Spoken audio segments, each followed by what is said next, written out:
I am here at Mosiantunya Chinotimba Victoria Falls, a place that symbolizes the greatness of Zimbabwe, a country that was once known as the jewel of Africa, with the best education system on the continent. I have come back to a country that raised me, educated me, a country that made me who I am today.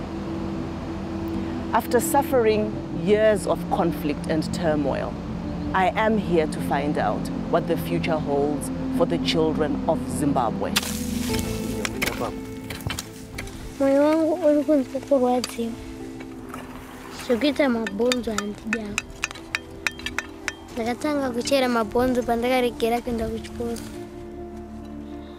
My life is a sad life. I think it doesn't go within 8 years.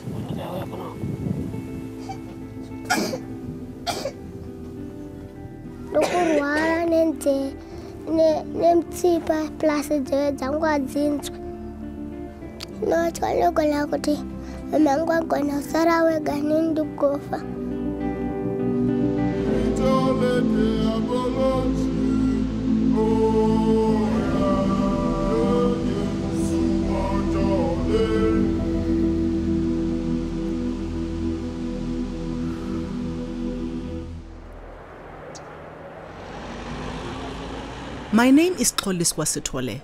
I am a South African. But to escape apartheid and give me a proper education, my mother brought me to Zimbabwe as a child. 30 years on, the ruling party, ZANU-PF, has given me permission to make a film about my childhood. But now I am back here. I can't ignore the terrible suffering of the present generation of Zimbabwe's children. So I am using my permit to make this film as well. If the authorities find out what we are really doing, then we will be arrested and at best deported. But I can no longer stand by in silence and watch the destruction of the nation that created me.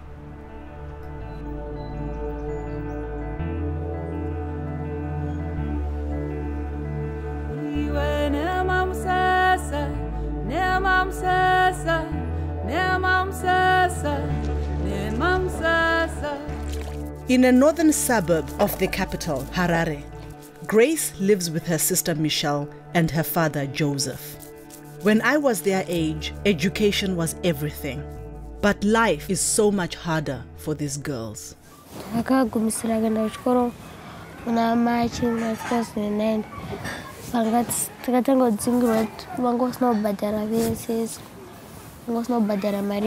School fees. Wese asina ubhadhara anje nonotora mari kana usina haudzoke kunoko unzoka kana waone mari yacho. School fees yedu inoita if $10 per term. Mari inobhadharwa nababa $30. Vakati kana ndaona mari ndichakubhadhara. With 95% unemployment in this area and the economy in shreds, the only way for the family to earn enough to eat, let alone pay school fees, is for the girls to help their father scour rubbish tips for bottles. 10. 1, 2, 3, 4, 5, 6, 7, 8, 9, 10, 11, 12, 13, 14, 15, 16, 17, 18, 19. From these bottles is a dollar. On these ones, when they are 30, we get $1. And on these ones, when they are 10 of them, you get $1. How long does it take you to collect them? Maybe 3 days. Joseph has been looking after the girls on his own since their mother left. She went to Malawi 4 years ago.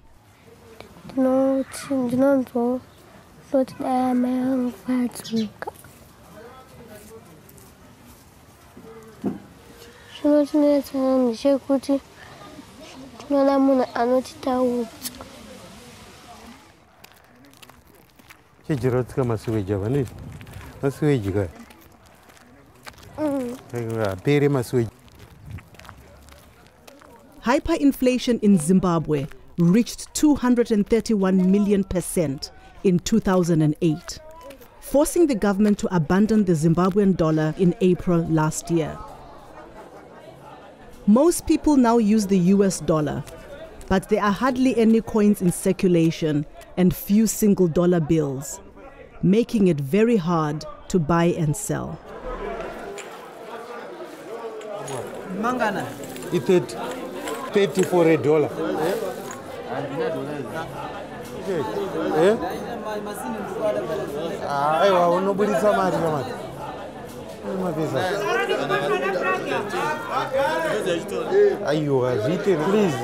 Please. I'm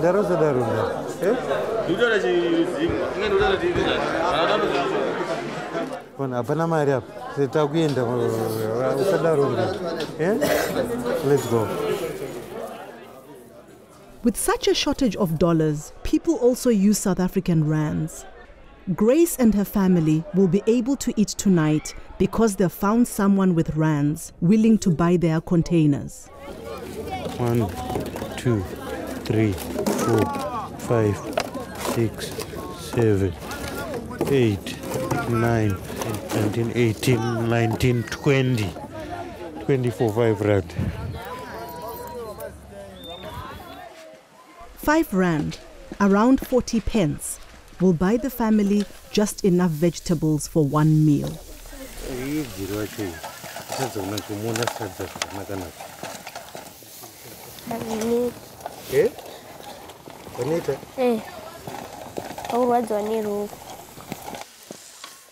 Just a few years ago, Joseph was a successful exporter of wire and bead figures. But when the economy started to collapse, the bottom fell out of the export market. Most people who used to buy our wires were the tourists and the foreigners, you see. They had better prices, you see, than the local people. See, when this land issue started, our people started taking the farms and all the whites were going out. They were leaving the place. And those who were giving us the orders, they never sent us orders. They stopped giving us some orders. When tourists are flowing into the countries, we had a lot of time. Fortunately for Grace and Michelle, their father had invested in a small family business before the orders dried up. So for a while, there was still enough money for the girls to go to school. Tangatine tuck shop tichitengesa zvakawanda, tichitengesa bhutsu, mapleti, makapu, makamu nemabhuku. Tuck shop yedu yakapazwa netsunami. Payakangopazwa zvinhu zvakabva zvangooma ipapo. The cleanup, known as Operation Murambachina, literally translates as drive out the filth. In 2005, the government claimed to be clearing slums to improve housing. But the opposition party, the Movement for Democratic Change, claimed Mugabe was trying to eradicate its supporters. Even 4 years on, Joseph is still haunted by the memories and fearful of saying anything that might get him in trouble with the authorities. I don't think I'm very free to say something about the government. Yes, I'm afraid to talk something about the government. Joseph is being very brave talking to me at all. Zimbabwe is a police state. But it wasn't always like this. The country gained independence from Britain in 1980. As a teenager growing up here, we regarded our new president as our liberator. In 2005, when I was seeking permission to make the film about my childhood, I attended a press conference marking Robert Mugabe's 25th year in power. Are you frightened? They don't bite.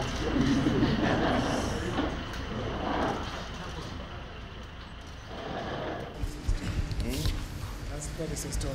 Yeah. Magadi. But tiripo Magadi Oshe. No, it's just. I just wanted to say hello. She wants to say hello to Oh, I thought you wanted some. Asin rungu tvangu Makorokoto zvako. Okay, bye. Thanks a lot. Ndakafundiswa nezano ndakakura kunoku ndakaenda kuchikoro kunoku ndakaenda kuchikoro naye kuuniversity. Ndakaenda kuedza kurusunzwe nguva yehondo ndikaenda kuchitsere kumbare kwesoko. I'm Edson Sitwale's niece. Oh, I see. Yeah, the late Edson Sitwale. Oh, I see. Yeah, so I'm doing a documentary called Return to Zimbabwe. Okay. Celebrating a country that created who I am. Yeah. Going back to a country which gave me refuge, a home. Yes. And exploring many other things. That's good. You are doing some good work for us. Okay. And I would love to still talk with you. Sure. Why not? Okay, I didn't know. No, all the best. Thanks a lot. No, all the best. Thanks a lot. We are very happy. Thank you very much, sir. Less than 2 months later, Operation Drive Out the Filth began. My feelings about the film that I wanted to make changed irrevocably.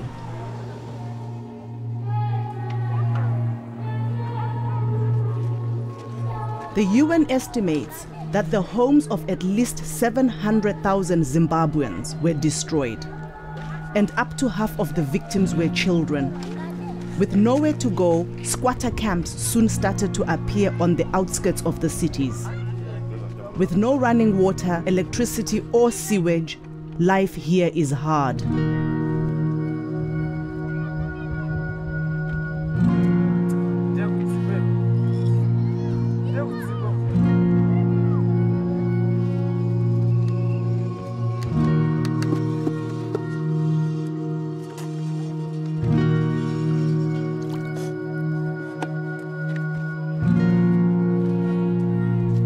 Esther lives with her mother and baby sister Tino in what is barely more than a tent.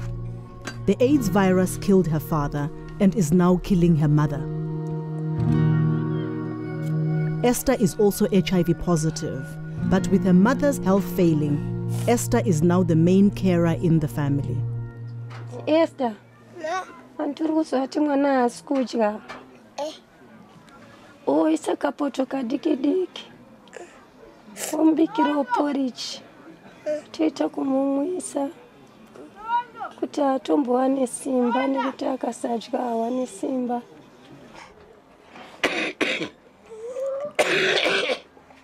Mazuva atomborara asisina kudya. Ndokurwara nemutsipa plus nzeve dzangu adzinzwe. Ndinotya ndogona kuti mama angu agona kusara wega neni ndikufa. Kuti mama angu agona kusara wega naTino.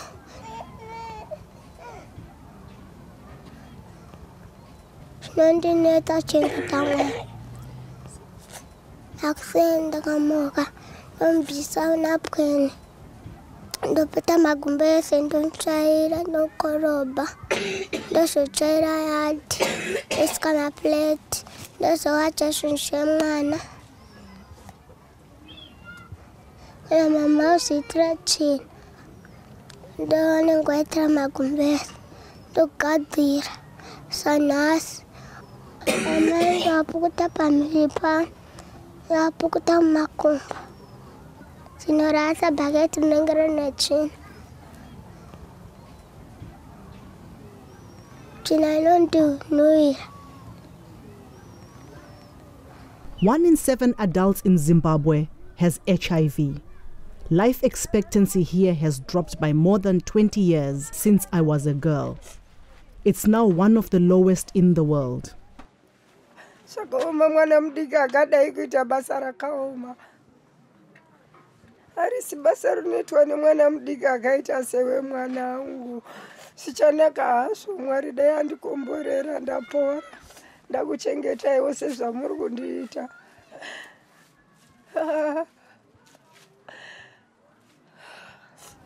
Amai kana achirwara ndoatyira. ndatonzwa kurwadziwa nekuti moyo wangu unenge wauda kuchema nochichema musodzi wangu unongozara maziso ngonyarara kuti wangona kufa tigosara tega kasi ndakatara kuti akangofa topinda tese mkuwa.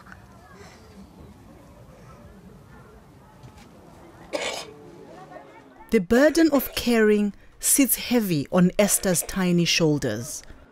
So I'm surprised to learn that she has a teenage sister. Yvette is 16, but abandoned the family for a life on the streets.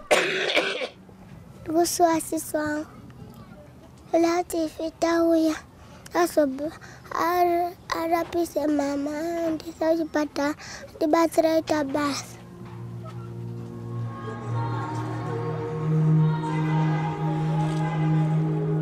I want to talk to some of the children who live on the streets of Harare, but we have to be very careful filming the city. I have permission only to make a film about my childhood, and we will be in trouble if we are caught doing anything more.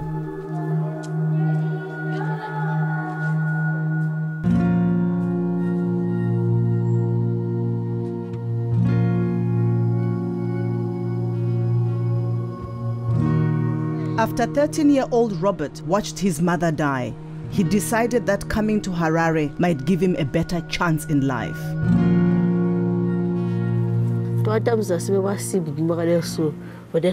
Books.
Once a week, Robert goes to a storm drain near the railway station to wash his clothes with some of the other street children.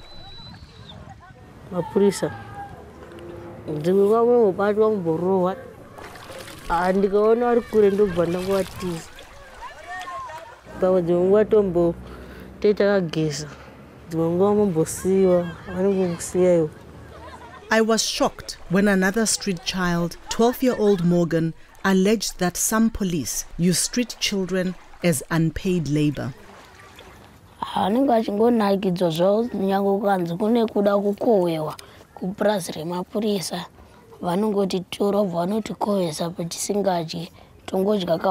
day. One per day. Vanongo vanoti chibage kana chapera vanoti chichienda vanoti bvisa nemota yavo nemarori avo kubva vabva nesiko. Mudzengo vanotoendesa kucentral obva vatanga vatanga vada kutipa chikafu obva vatanga kutirova nyangwe nepuranga nyangwe nechii vachingotirova.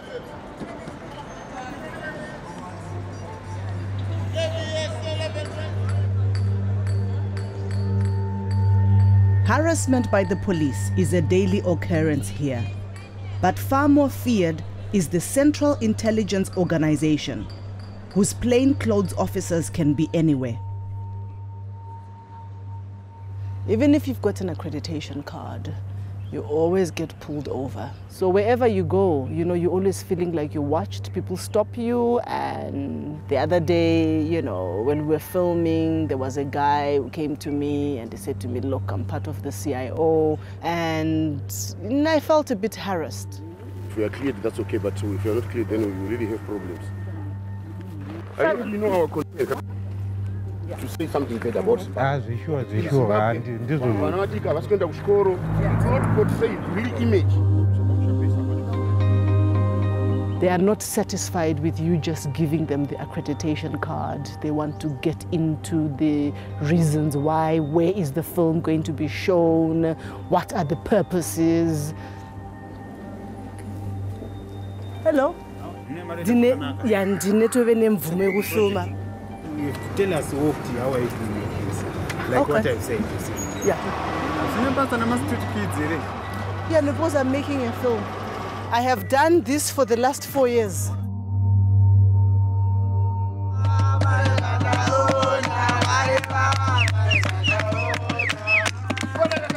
With more and more children turning to the streets, the truth cannot be suppressed forever, especially as a new generation of Zimbabwe's children is now being born on the streets.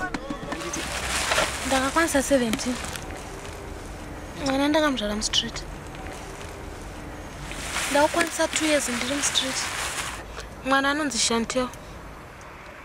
I need 2 months. Imota yakaita accident amino makore api ikasara zvangu zvimasimbi chete ndobva ndakungurudzirwa nevakomana ndobva ndabatanidza kuti musapinde chando kana ndotsvaga plastic ndoisa pamusoro kuti musapinde mvura kubva gore rakapera ndagara nchigara mushkweshi zvakandiomera kuchengeta mwana mustreet akarwara mwana handina chandokwanisa kuti chikafu chacho kana ndisina anofa nenzara mwana.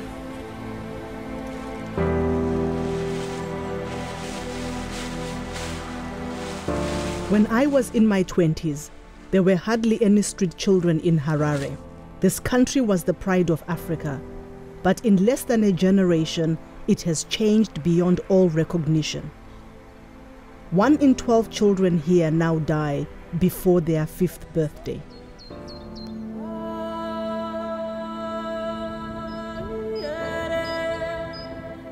Zimbabwe used to have some of the most productive farms in the world, but they were owned by white farmers whose rights were enshrined in the Lancaster House Agreement, signed in London in 1979. After 20 years trying to negotiate a fairer redistribution of land, Mugabe's patience ran out in 2000, and the Land Act was passed. Soon after that, the so-called war veterans began to invade the farms. The invasions continue today. They are often violent. Sometimes the workers are beaten and even killed. Many flee to unoccupied government land for safety. Out of 4,300 white-owned commercial farms operating in 2000, now fewer than 300 remain. Much of Zimbabwe's beautiful and bountiful arable land now grows only weeds.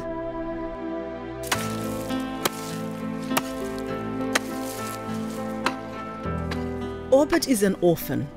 Like so many children in Zimbabwe, he lost his parents to AIDS.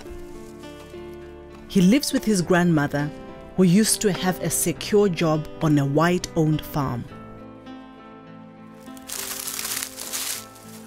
Aberekwanga kafa in 2005. Ndofunga bereka mbeno ndida safu chambofunga maningi.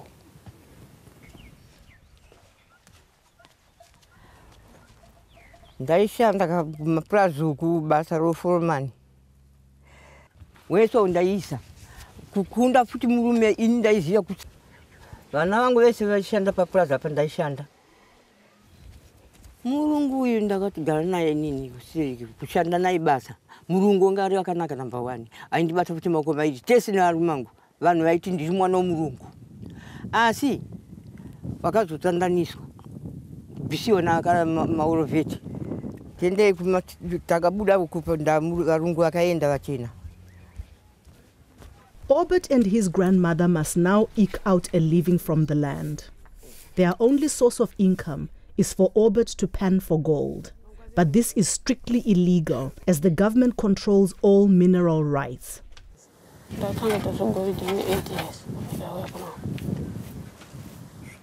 Ndakadzingwa kuchikoro nemari pakuti ndasina mari yekubhadhara school fees.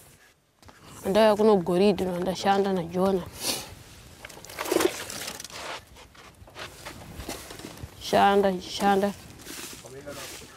Shanda kufonga kupera kumba imwe ndatenga ho. Pandakadzingwa ndakaenda ndodzingwa ndouya kuno goridhe. Ini mari yechikoro nobhadhara. Kubuza matest takunyora wa.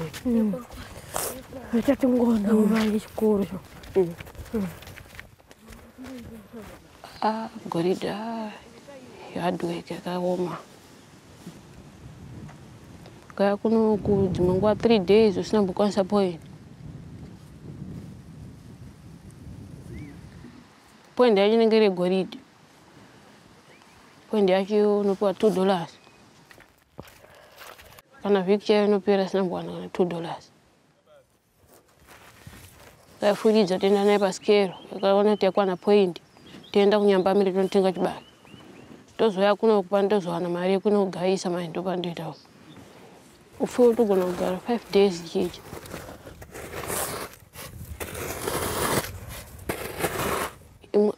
Days akawanda ndowanza kushandirawo. Wozi kumba kune kusinawo.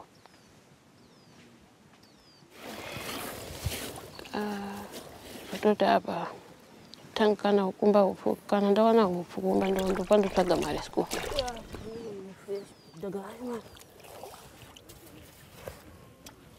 Hapana zvokuti rugare rokuti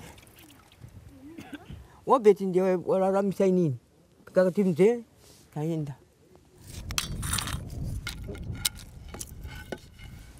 ndodya 1 per day. Pandosvika kumba ndodya 1 ndadya zvibhinzi nesadza.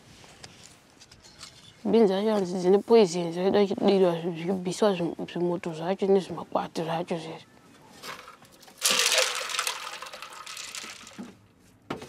Wakagumisisa kudya nyama rini? Kudhara sitendagumira kudya nyama kudhara.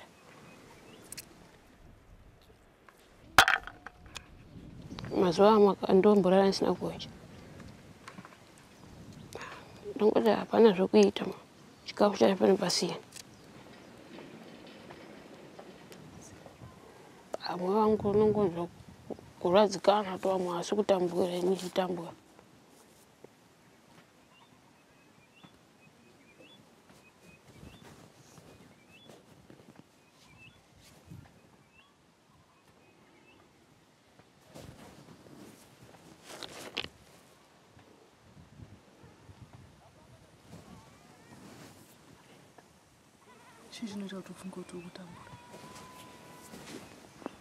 Chandofunga kutambura because zvacho zvandikuita. Vamwe vanenge vachitamba ndiri kugoridhe.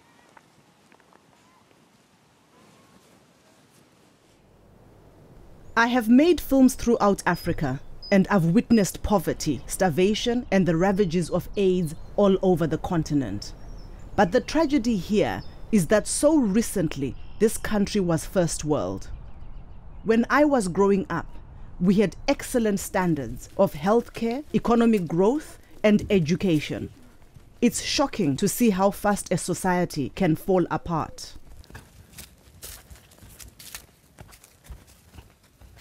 Endeso. Uri hapo. Uri ba? Hapo. Kuna shikiko. Urimbo. Ausugona. Ndoko uri. Ausuma uyo. Ukoyo. Chimuroga dira mwana. Uyo. Nina obedi tani 2 years chishamwariza. Nina obedi na Jona tinerera tesi tongotamburawo sinerera. Napatenda tsagorimbo kuti tiyeshiri. Tinoenda kumakomo. Takaona urimbo uri mumuti. Tokwira. Totanga kuita sekusha. Urimbo uchidonha pasi. Vamwe vachiita sechinonga. Chidonha pachinonga vanhu. Mwari mumuti achiita achiriga urimbo. Handichokwira mumuti.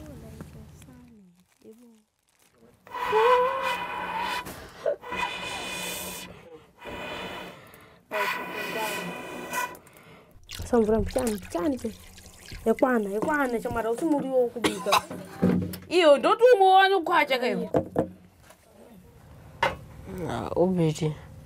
Unakanaka anofunga mushamusha. Tumatacho sikuda kupwanyika. Jona chama. Kuita siku.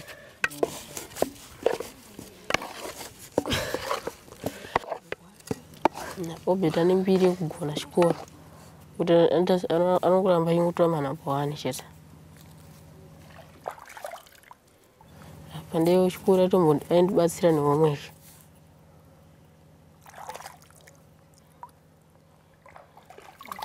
Jona naro fast go.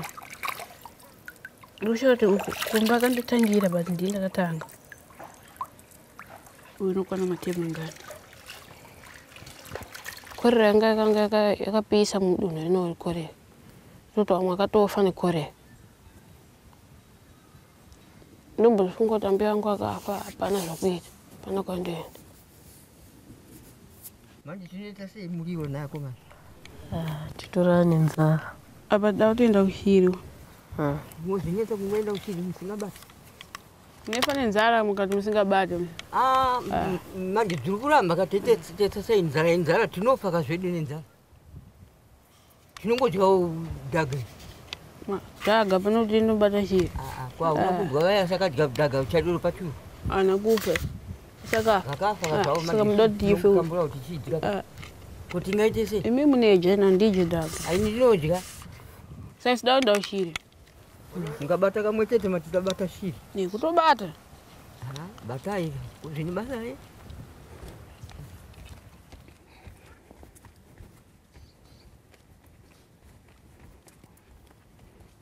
Iwe shiri zvowanza kumwa panapa. Sembe kuno dzako ese ndikona kuno. Isusu mutakamboita isu 4 days. Kana kasata kana polisi. Mwana wapembera. Asiana obeti wangu auna namushiwa la mwari. Uchisira sedoko. Ko?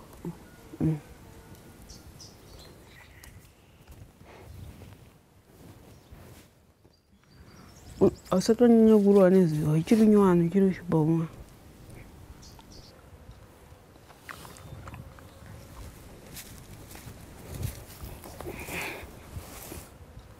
Bata shiri zvirasha. Hino dzinowira. Tobata. Ndauri mbacho nywana tunobata. Ndeva. Shiri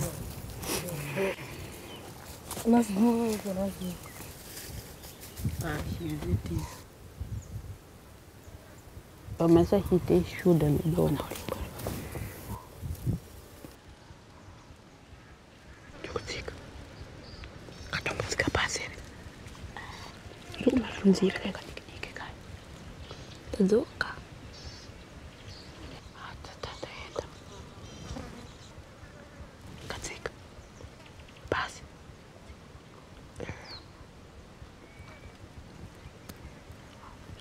Pane urimbo kaya baba. Pane urimbo. Kabatiwa. Kabatiwa.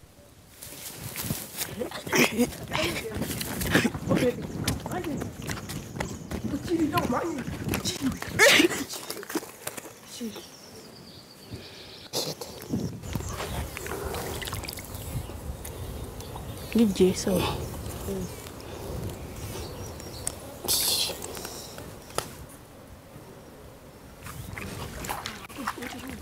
Isha. Hanabatwa 2 days ba. Yetu kujamba ni papo kitu. Ndakafizuka inini nenzara kuda kufa nenzara ini ndakadonera hapo ndakakambaira mwari ane simba ndakakambaira ini kuenda kumajuru chigale chansatu ndadya majuru kuenda kambai kutora kabadza kweni ndakagara pasi majuru aya babuda natochufa kuisa mukarumu ndotora kuye kuchimsoro kuye ndedumura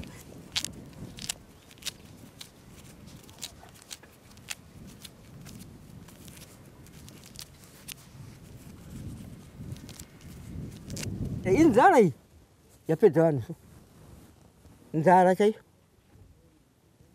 akona kuti ati kolera ikolera zvaine asi kusaiti inzara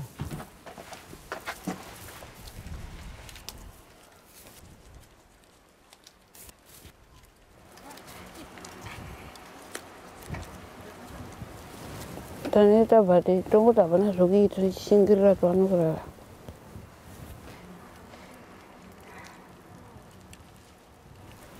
zuva tikarege kutora chikafu tofa nenzara.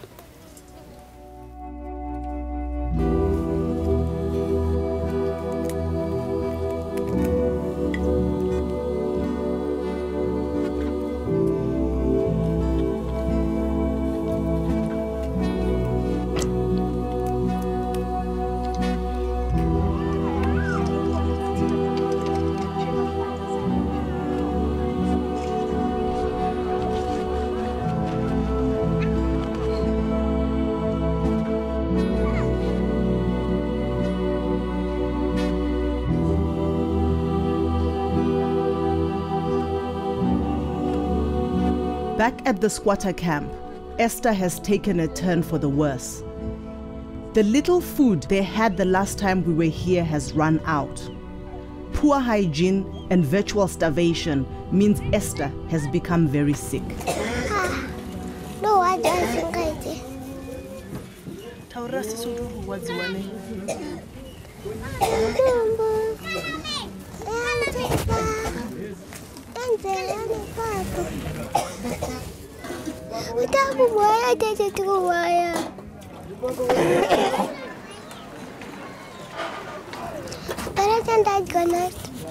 Hauna nzara.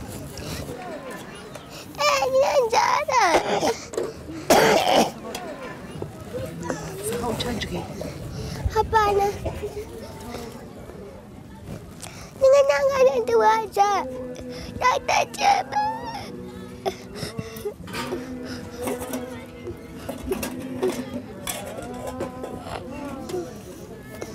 Hanya sipetaula.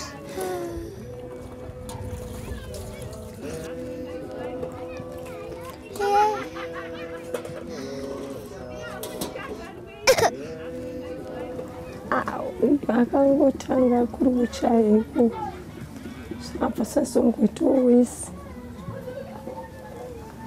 angoti mama ndoda kuti akati ndiri kurutsa obva achaya nekurutsa nekuchaya zvese kana dai kuchipatara kwacho akaenda mari yacho yekunotenga mushonga handina ambe ndataura nemukadzi weapo akati pane zvadoda kutoita anyarara zvawo. Even if her mother did have money for medicines, there are hardly any hospitals left functioning in Zimbabwe. In my youth, the healthcare was the envy of Africa. But today, there are more children living with AIDS per capita than any other country in the world. Apa ndakasimba zvazvakandinakira. Ndaichengeta mhuri yangu zvakanaka zvekuti vanhu ichienda kwandoenda kuna Women Trust, kuna Women Action Group. Ndinotaura nawo. Kuna Women's Coalition. Ndinotaura nawo.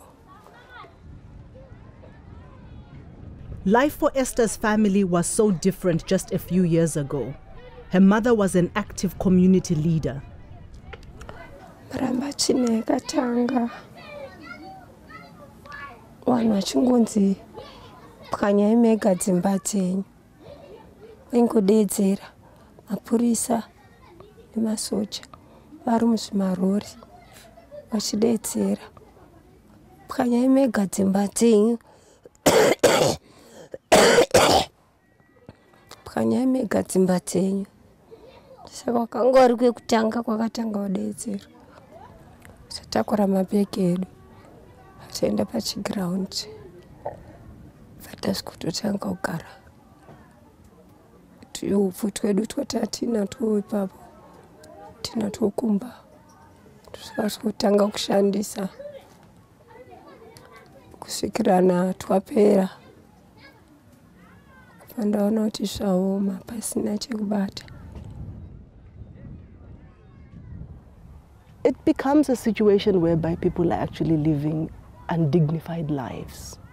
And I've always known Zimbabweans to be hardworking people, self-sufficient people, people who are very proud of what they had. They've always grown their own food. They've always worked very hard. And what I'm finding very hard now, shacks are mushrooming everywhere because people can't afford rents, you know, there's high levels of unemployment, and also the clean-up operation has had a lot to do with people actually not having anywhere to stay. And I'm a bit taken aback because, you know, we never thought that we would go down that route.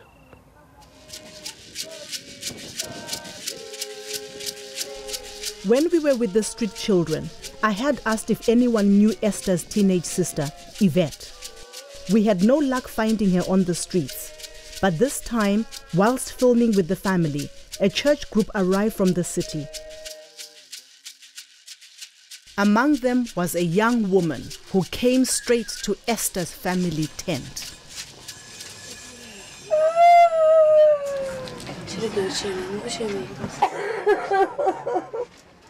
Mama. Mama gani? Saka koreri yesu sina kuona mai. Mari yacho yakuisa kuno mama yainitse. Papa paya ndakatokwidzoka ndatokwidza nemadzimai. Anchita ungasari. Kana dai uri unombunzwa sei? Ai fita udaroera. Mama mchiri uchema anti ndauya here. Azvibatsiri mani. Tatambudzika kuva refu idi. Hapana chana ndichiziva ini. Tatambudzika kuva refu panapa ini. Ai fete mwoyo wako wakaoma semunhu wemurume. Hapana chaungambonditaurira. Hapana masitori aungambonditaurira ndakasenge ndikasenga. Ai. Tarisaone chete zvirumba muno. Ngotarisaone. Kana dai uri unofila sei, unonzwa sei mwanangu? Tizama wako. Papa. Unakidzwa nechi street kid. Kutora mwana mupisi matoti akasara matoti izvozvo.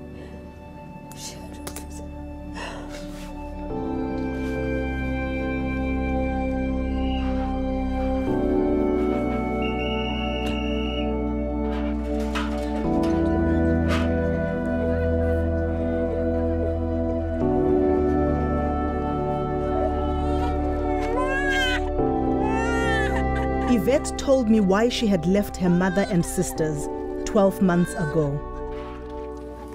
Tutanga takara Mbali background. Chigare papo saka mapasikana vendo tono chinokumbira mari. Mama vanditi ndiendo. Ndaenda kutono kweko.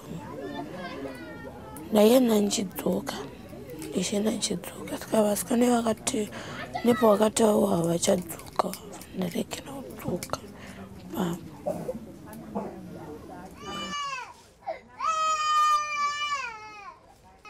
Some of the church women who arrived with Yvette helped to bathe her mother.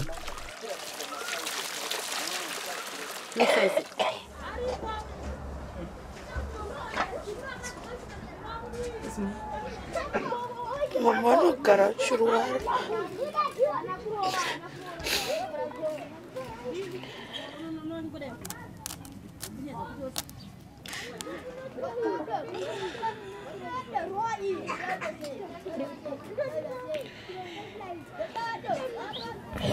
Rora nguva kareba.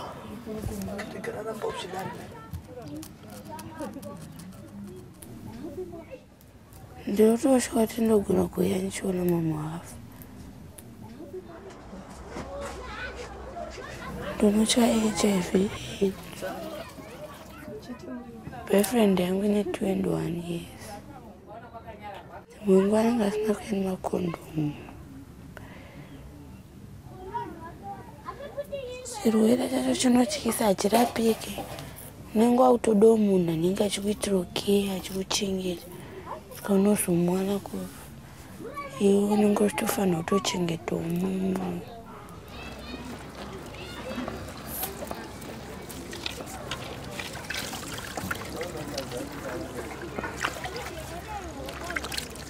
Musida kuita chipata-pata pane imwe nguva but muchisiya munhu shuwa gore rese ndisingagezi vanhu muripa.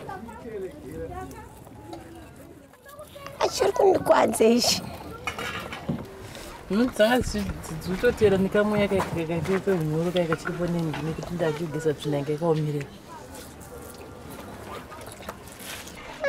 Ndara. Wana kudya. Moyo ururwadza. Urarwadza moyo.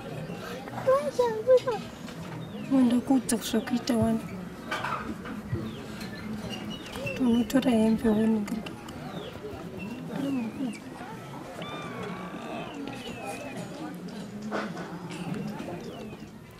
Ndichagara kusvika vatosimba vatorikava.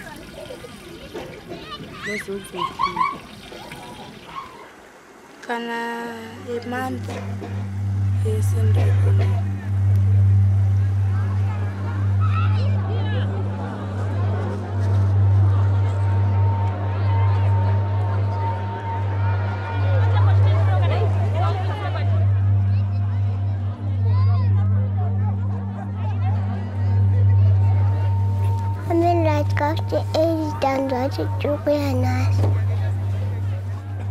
Nokuti dai pasina we8. Ini nemhuri yangu tatichifa.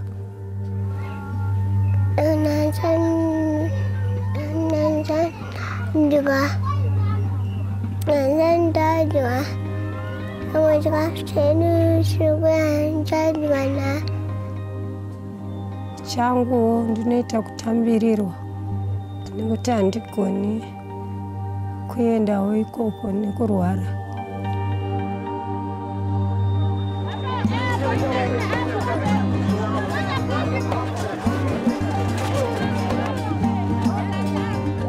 Up until the year 2000, Zimbabwe boasted some of the most productive farms in Africa. It breaks my heart that in a country that was recently so abundant, almost half the population now rely on foreign aid to feed their children.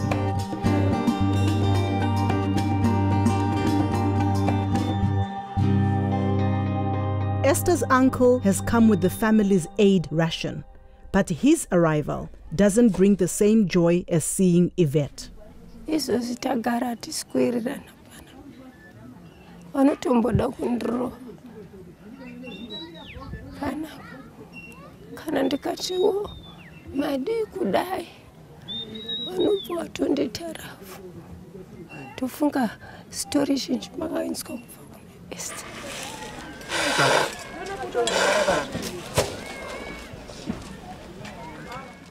Zoti inini ndinotyira upenyu hwangu kuti ndikafa. Vana vangu.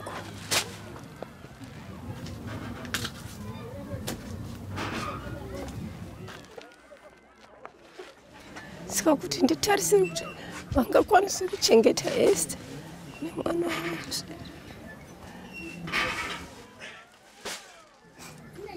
Inini kana kuri kunzi pashayikwa home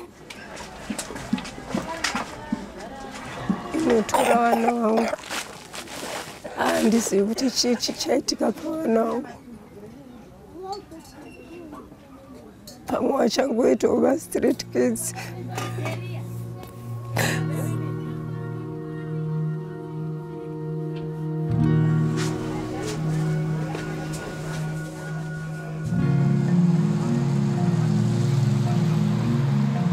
Malnutrition and lack of clean water is killing more and more people in Zimbabwe.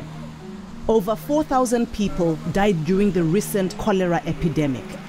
And with consistent water cuts throughout the country, there are fears it could strike again.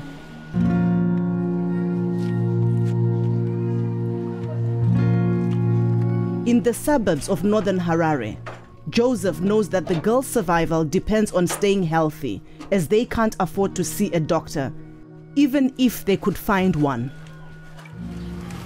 Now it's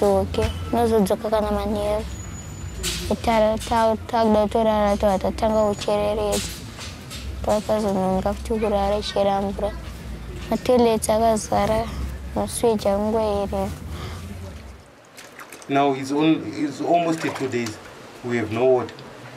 So we have a long period without the sewage being maintained, you see. So the problem is that they keep on blocking just because nothing is done about the sewage work.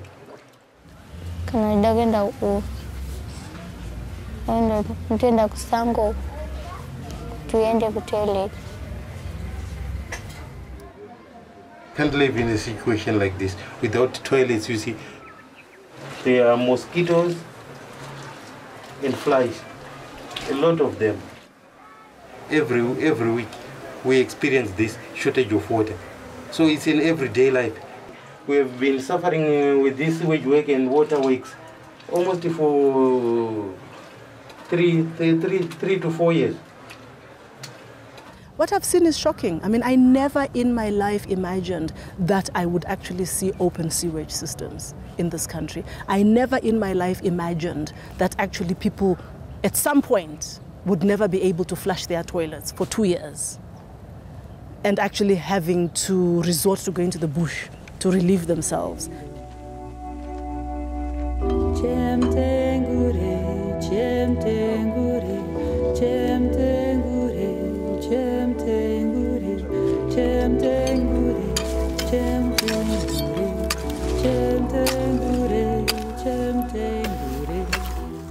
As well as selling bottles, Joseph has found a new way to make some money from the rubbish dumps across Harare. Saka ndakukudzidzisewo futi kuchera mabhonzo aya kuitira kuti kana manetseka munoziva kuti torarama sei. Andiri saka amufe makatambudzika muupenyu. Saka musambofe makamirira kuti ndafa nenzara kana kuti umirire kukumbira chete. Unoita mbichana hakusi kuti kumhanya. Mbichana uchitsvaga anowanda chete. Tikawana mari apa nemabhonzo tikabhadhara school fees obhadhara matms kusvika muna December.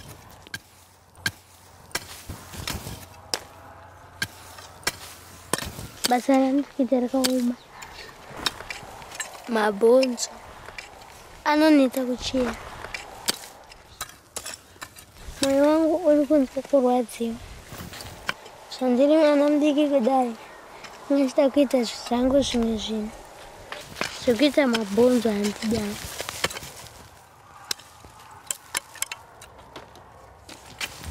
Pane bhonzo iri?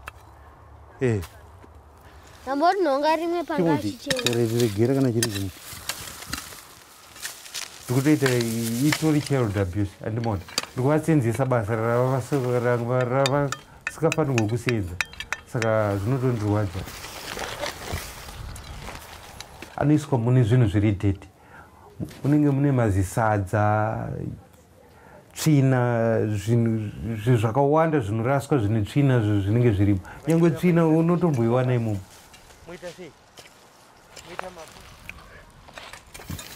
Zvinorwadza zvekuchera.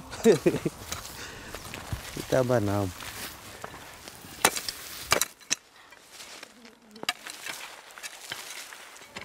Taneta nikusekwa nevanhu. Nzira tichisekwa. Tichikuita sevamarabu. Baya. Taneta. The demand for bones comes from the sugar refining industry. Bone ash can be used in the bleaching of sugar. But although the family has collected several sacks of bones, they have still not been able to sell them.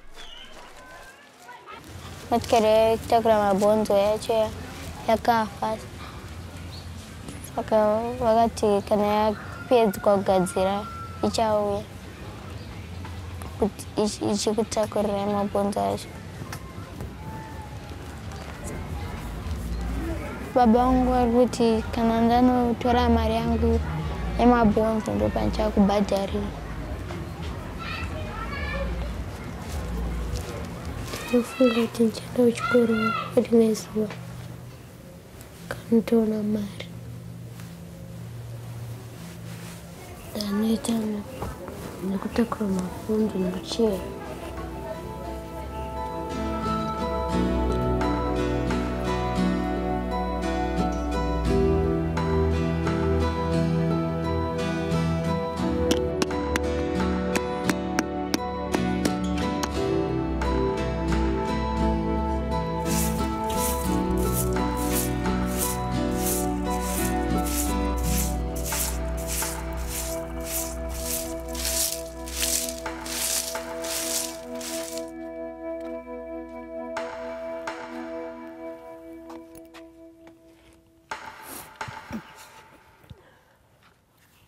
Beti, kwa mangwana pa chikoro chikuvuliwa. Sikufizi, tineta sei mwanangu. Tungeenda goridi, tikashaiwa, taishaiwa. Mvula zinyeshuwa, kama mneshaya. Kana kaenda kuti futeke. Azina basa lese unutulaye. Zuwita sei shiri zacho. Shiri kuya dzineweya but urimbo wacho mwacho nongosingabati. Mungoendawo kuchishu. Mlambi wacho isikubatira. Apa ngasitibatiri baba. Upesi mari chikuru chiwana ku. Matete kuya kugorida. Nate kugorida. Shaiza. Gorida ya kushupa. Tingitingo dzingiwa kuchikoro takashaya.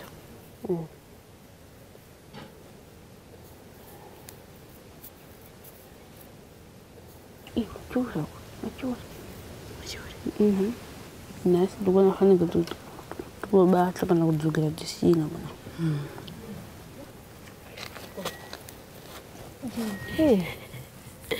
Machura tangu kukanda kuti baba kushuka kukuti. Abuba Ivanzi. Bata buba. Iya.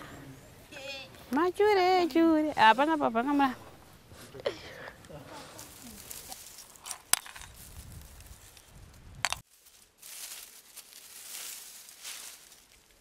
Obete kwa ndiri tichikurukura netinambuya. Gogo ini nyandiri sokuti. Pamwe ndigara chikoro, mari yega ndiyekundinesa. Ini chikoro gogo ndida kuti ndidzidze sereki. Kuti ndidzidze zvangu inini. Ndidzidze zvokuti yaone futi. Kukunda baba wangu inini.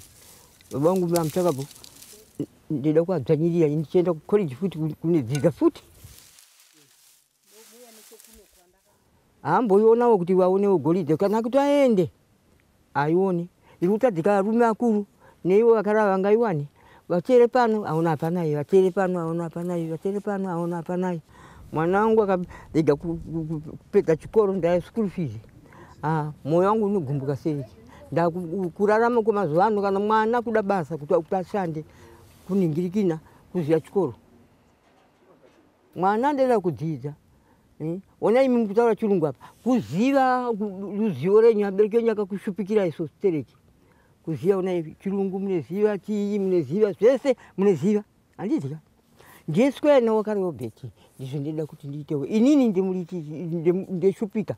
Tinoenda tikabhafu keda kuti nako. Nditora kabhafu kangu kai basi. Andi school fees mwanangu. Kana mwanangu asinopedza chikoro vanhu anozondora ndafa. Ndakafa zvangu pamuti akona kuti pamwe pamuti chaipo neponengera fira.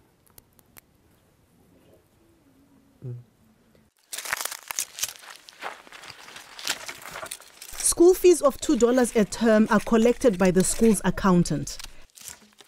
Like many in Zimbabwe, he doesn't get paid, so he grows cotton to pay for his own children to go to school. Most of the people staying in this area, they were from the farms. So they came to stay here after the farm was taken for resettlement purposes. So that's why most of the people came and stay here.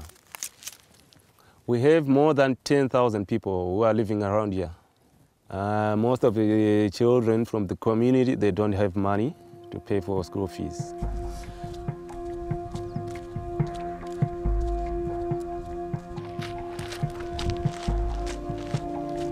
It's the first day back at school. Orbit, along with over 1,000 other children, have turned up, but less than 100 have so far paid their fees. For the moment, Orbit and the rest of the children who cannot pay just have to hope that they are allowed to stay and learn.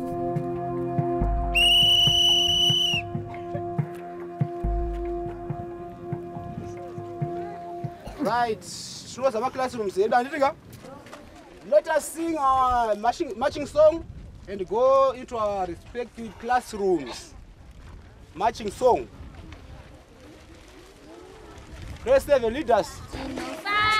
Why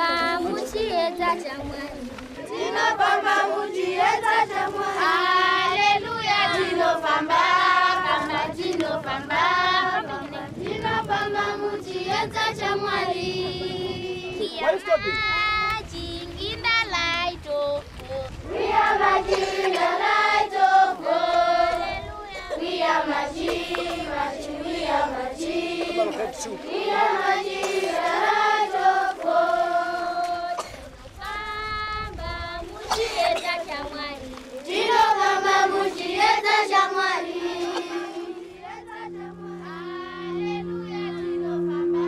Chikoro chedu chinechi ndinoona kuti paripo patakambonyora vana nherera vakasvika kuma 350. Klasi yangu ine vana 63. Chatisine mabhodhi acho tinawo asi mashoma. Ndozvimwe zvinosakisa kuti maticha adzise vana vakasanganisa. Unogona kuwana kuti magrade 1 anenge achisvika kuma 125 vanogona kunge vachidzidzira panhu pamwe nemhaka yekuti hatina mabhodhi akakwana. Saka izvozvo futi zvinoafekta vana, havazokwanisi kuti vanzwisise kana vakange vakawanda. Obeti mwana anogona chikoro, asi kuti ane dambudziko muupenyu hwake. Akabatsirwa naticha ane chido, mwana unokwanisa kubudisa maresults akanaka. Yes, Obet, can you rub the boat?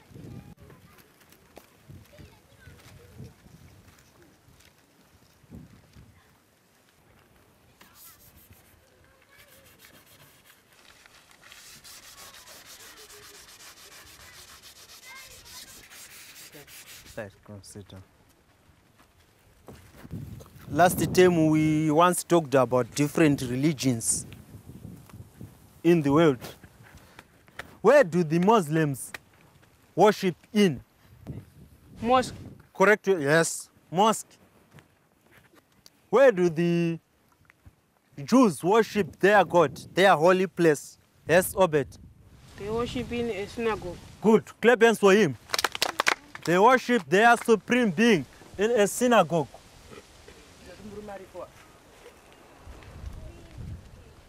Good morning, sir. Good morning, class. Good morning. Kune mimesa tinobhadhira school fees, handit? Tiri kumboenda kumba tichitaurira vabereki here nenyaya ye-school fees. Vari kuti kudii? Vari kutsvaga. Taane mazuva ano tiri kuyeuka tese kuti zvatakawirirana pamusangano nevabereki kuti takapanana time yekuti tinge tichipedzisa kubhadhira mari idzodzo. Saka toita sei? Mochaenda kumba here? Saka mangwana touya nemari idzodzo, handiti? At the end of the first day of term, no one has so far been sent home, but Orbit fears it is only a matter of time.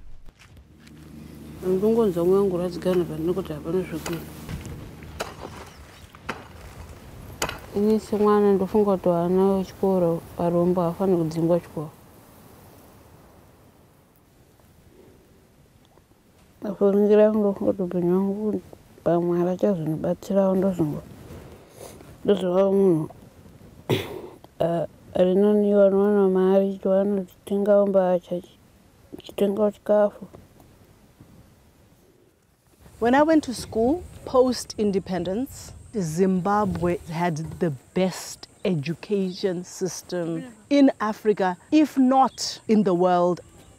Mugabe invested in human resources, invested in educating people. Schools were resourced. Education was a priority. There was no child who didn't go to school regardless of whether that child was poor or not.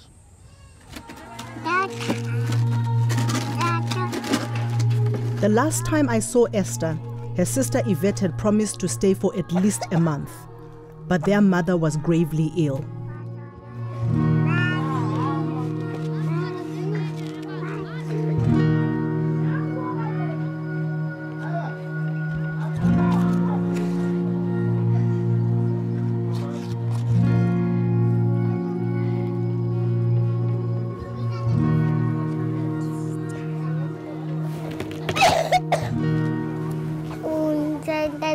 Plate pani dan baku tukur ndawuya wanade mamaji aramba kanyarara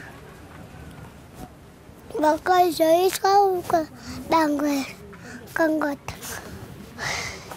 atova ana nchengeta Tino chat kata mama. Ini tahu cerita mama na Tino.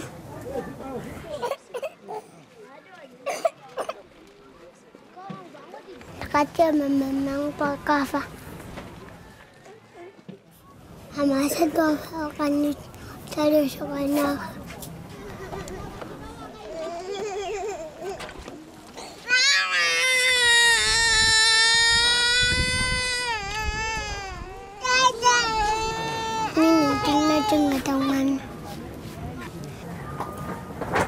Tengah mana sendiri dah syukur, doa fudi dia kakuan,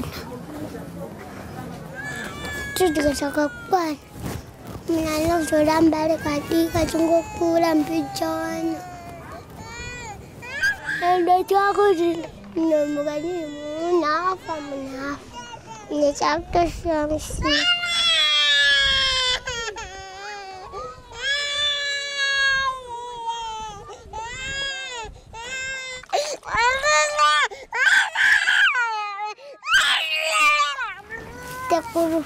Sekolah kunci cenggeta sao. Asi yang kacung boda, yang kacung dopu famba. Kita roman itu. Kita kacung restrit.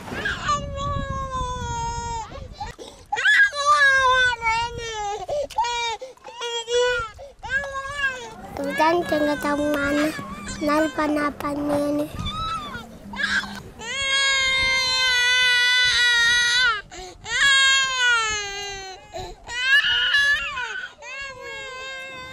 Ia pakai anda, pakai wajib. Kude, angkat cisian tega.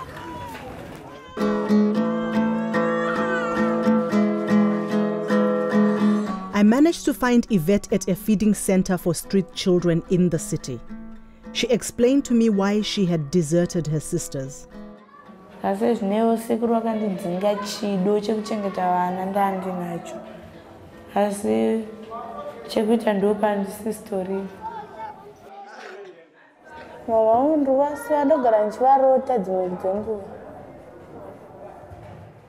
Pakazoshama vataiwirirana. Nondirwadza kuti Esther ari kuchengeta Tino. Handina munhu kuvatyira. Parugara nasekuru vane hutsinye. Hutsinye hwaitoa kwandiri ndo hwavanongotokwa nangu. Kaivavo manje kuti nditi handina.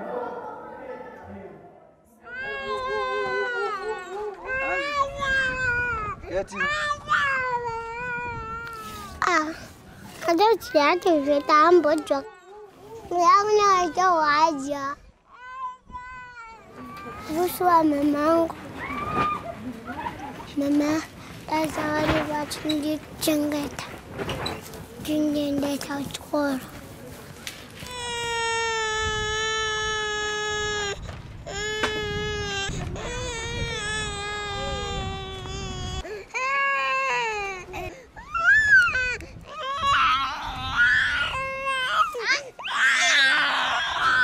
Nanti namanya karena jenis ini ada punya rida.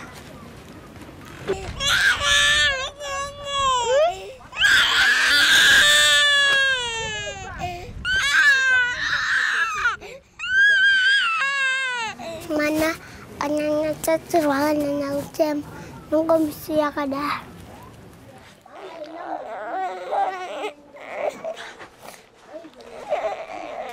Dia itu. Esther, ngomoro Esther. Anditi. Chichika nana. Njani. Eta, iwe chaya. Chichika. Iwe ajikira mwana chete apengiso. Dade.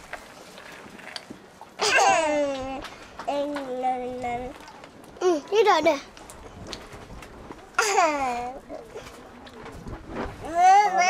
Mama. Apa? Akak kamu jangan gula. Panas jadi mana setan. Akak kamu jangan gula. Mana jadi mana setan.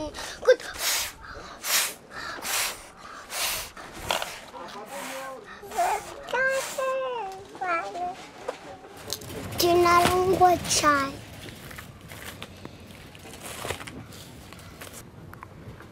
Nang juga fumba.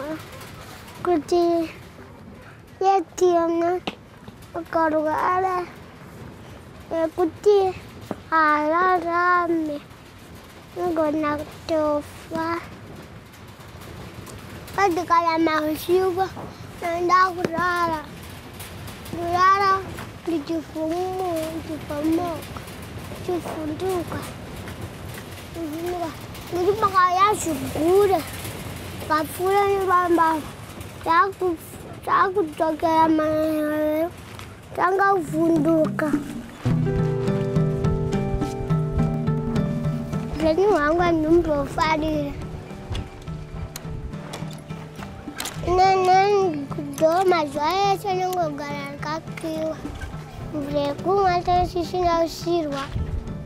Kau sudah lama. Harus pepenyu angkat numpuk fadi.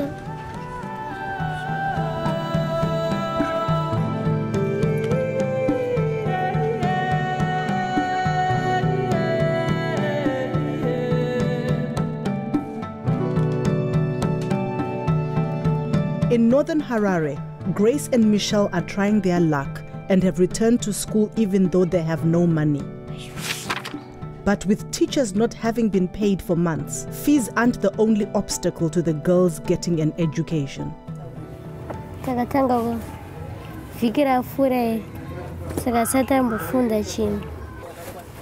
Maticha asikudzidzisana kuti anopiwa mari yacho yawo yakakwana. Patikatanga ndo chikoro maticha vaitoti togona kuenda pastrike kana asina kupiwa mari yatiri kuda togona kuenda pastrike. Saka hanzi strike third term yakaoma. Hanzi saka munogona kutodofora mese class yese.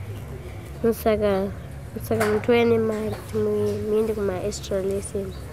kana musina mari hameno zvenyu munongofoera mega kuti kama temu matatu temi nayo iri kudzingerwa vari kudzingira kuti vanhu school fees tiri grade 7 ndakarosa chikoro kakawanda ndakafoira grade 7 ndo primary kupesera ndakafoira handisi kwanise kuenda kusekondari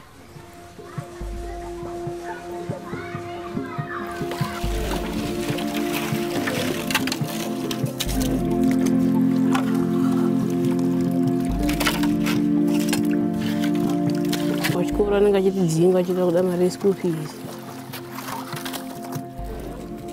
cheninyasoni ndechekuti dai abereki angu aripo andibhadharira school fees ndaisikambouya goridhe dai achingondibhadharira school fees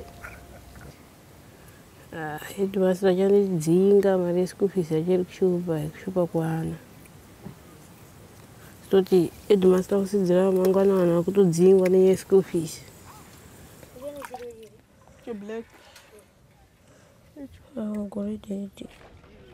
We are here to teach pupils and we need to dwell on my resources. Tinge tine my amenities because we are talking of my major resources. We're going to stationary pan, chokwa. Yeah, just we have 4 boxes. 4 boxes. So it's not about how many days? Just 2 days. Zvinenge zvatiomei zvino. Munoona kusaya kuita vabereki vari kutarisana nematambudziko akasiyana siyana. Saka zvimwe tinoita tichimbotigadzirisei semuenzaniso muri kuziva vana vaiuya panapa ndai nanometa varwara vanga vasingaone mbuya vai ndo vaichengeta vana vai vari panze amutuma unotora zvinhu utaenda utore maplates panze uye tipakure sadza ndobva vaisa muchetura vakangosanganisa ndokuvaisira muchetura musadza vachibva vafa vese ndokudya vakafa toigadzirisa sei toiisa sei. Saka zvimwe zvinhu zvematambudziko zvandiri kuona kuti zviri kungobatawo nevamwe vanhu vari ivava vari kuuya vachipa maexcuses ekuti hatinawo mari hatina mari. Zvimwe zvinhu ngatinzwisise hatinawo imwe minzi yatingakwanise kuita here kuti tikwanise kuti tinotungamirwa nehurumende ndiyo inotipa bumbiro rayo remutemo rezvidzidzo. I'm just here for policy implementation. Chandinoita kuita zvatakaudzwa. Yeah, but tikada kuteera mutemo wenyu ikadzingwa iyoyo kureva kuti chikoro chese chaenda kumba hatisina chikoro panapa nenhamba ichasara zvitori nani pachikoro papusira peneka naona 116 taura chikoro tikadaro but zviri nani kuti dai kuti tine vana 16 vanobhadhira mari zvinhu mari zvose anoenderana nevana 116 it's okay. Pindai gogo vana ichigara gara yenyapa gogo evo igogo ewa meno tokubatsirai nei gogo chichemo chaicho chichemo ndicho chandikutira kuti arega ndiende kwaheadmaster kuti uyu musamutanda sezvino ndikazotsvaga mari ndikaiona ndapota ndikaiona ndikupai mari school fees ndaishaya munhu so nati gaiapata ndigaende ndioneitawo chichemo school fees inanengera $5 tikati vabereki nguva mukachema tadzikisawo mbichana tikatanga tisanganawo pachi pa$2 yacho ndeti iri kunetsa kuwana handisi kuramba ine ndinetsa kazvishuwa asi ndakuti mimi chiitewo kuti chero kadiki diki ndikaitawo $1 mukazombochema muchiti akambobhadharawo $1 zvinodii zvinonzwisika ungaioneri zuva racho rokutati zuva rekuti imi hamuna kuti tine nini chembere yakadai shuwa ungabva mamoyo fanike chironda gogo mamoyo kwenyu kumaita mazokanganisa danangoditirawo kuti ndikurukirawo moyo wenyu ugari pati pamwe chete tisangane neni please ndinomiramira ndietenesera pakagaba taiko mumba hamuna kachigubhu chaiko hamuna ndoita sei dakuti mune kachigubhu beta kagumbezi kuti hamuna ndoita sei mani oraiti gogo penda nzwawo kuchema kwenyu sandapenda kuti imi mukangowanawo chero 50 cents nemandi haadzoriwe kumba wana 50 cents chete asi kwaini 50 cents anongodzokwa nevanhu. Alright. Sorry, get it. Alright, open. End of class. Oh. Alright.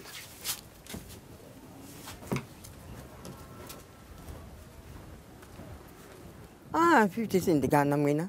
atidumye paka ndinono afana kundinione kugalira futi bana ndikuliza ndavozi ngoti kana ndikata nzvimbo yangu dzimba nda mari yacho hapana kwandikwanisa kuiwana.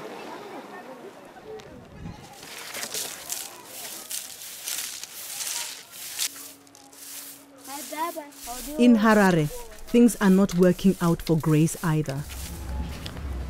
Takaenda kuchikoro musemandi ndikadzinga zvikanzi handinga chinobhadhara basawi. Takanzwa kuboekana. Pandakaenda kuchikoro ndikadzinga.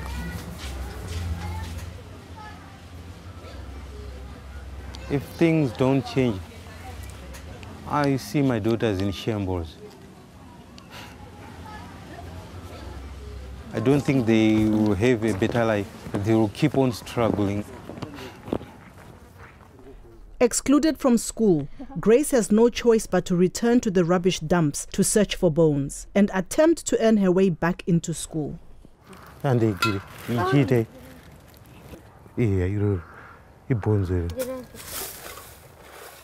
Ndanga ndiri president ndaendesa vana kuchikoro vamwe chibatsira nherera asina mai nababa nekugadzisa matoilets kupinza vanhu basa. Ndanga ndiri president ndaigadzirisa zvinhu zvese.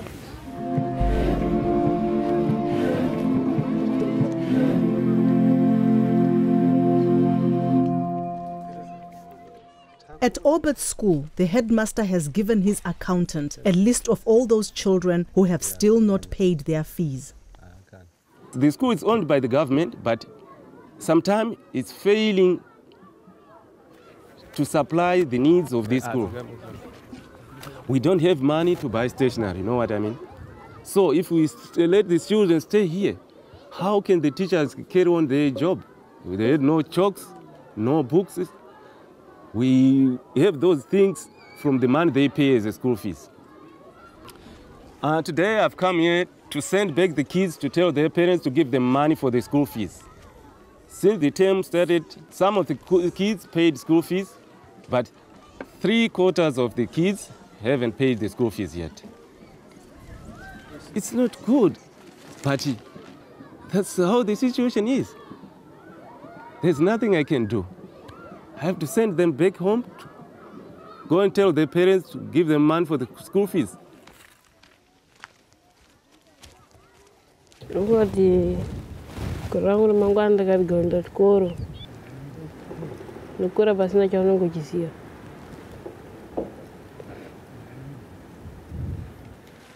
Nyaya ndainga maiziva ka magara muchingozviziva ndeti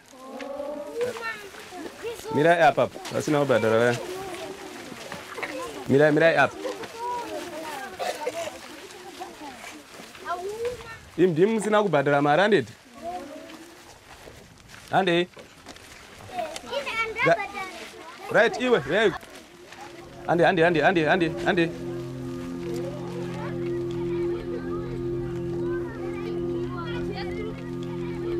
wamuka sei tamuka hedu ndauya mbotaurawo nevana simuka mangwanani vana nyaya yangu maiziva ka ndei school fees handeti ka right kana usina kubhadhara buda timire kudzoka dzurire vamwe mukova urugarirei padhowe wetsu right ndova masara nawo ka mangwanani vana ndamuka hangu hanimondiziva good nyaya yangu munoiziva ndei savasina kubhadhara vaisumukai tibude timire panze ngatisumukei tibude timire panze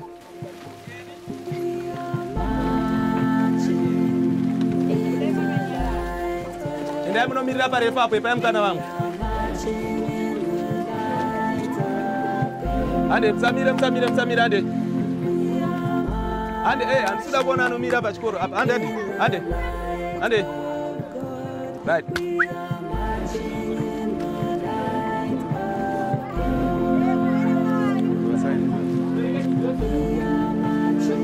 Fambai, fambai.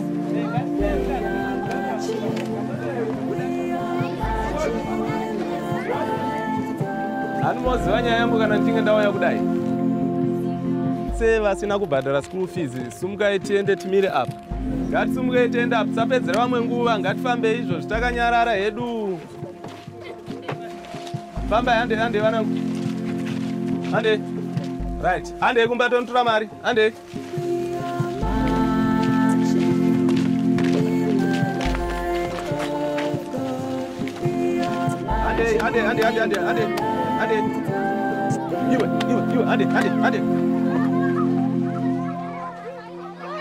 Out of 1,015 children on the register, 889 have been sent home, almost 90% of the school.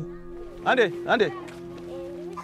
I'm not feeling good about sending back the kids home because it pains me. Because these kids, when they go home, they have nothing to do. They start thinking of robbing people, doing other activities like panning, which is illegal. So there's no other any things they can do at home. So their future is not good. It does pain me when I see what's going on because it's about the loss of opportunity. I had opportunities in this country. I had the ability to dream because I was in an environment which allowed me to dream. I grew up in a country which has given me all of this, what I've become today. So why shouldn't thousands of other children have the same that I have had? When you ask a child what do you want to be, and they have no clue because all they are thinking about is either feeding the grandmother or having to look for $2, even though, he has his dreams, but that child is so traumatized. When kids can't dream, then I think, we can pretty much say goodbye to everything.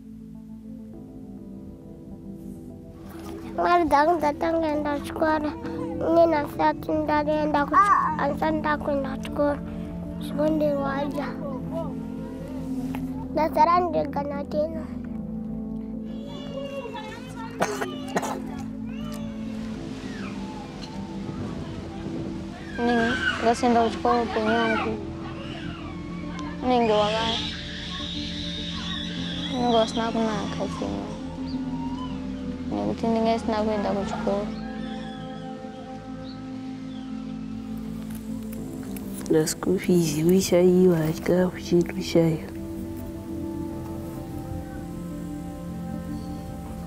Ndifunga kuti wakaipa mtima kuti wanadzingira zvifana ngodzidza. As a child of Zimbabwe, I despair for the future of the next generation.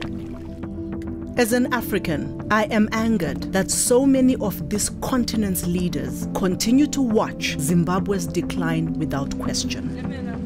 And as a citizen of the world, I hope that one day soon, when the current leadership releases its grip on this country, the rest of the world will be there to catch Zimbabwe's children as they fall.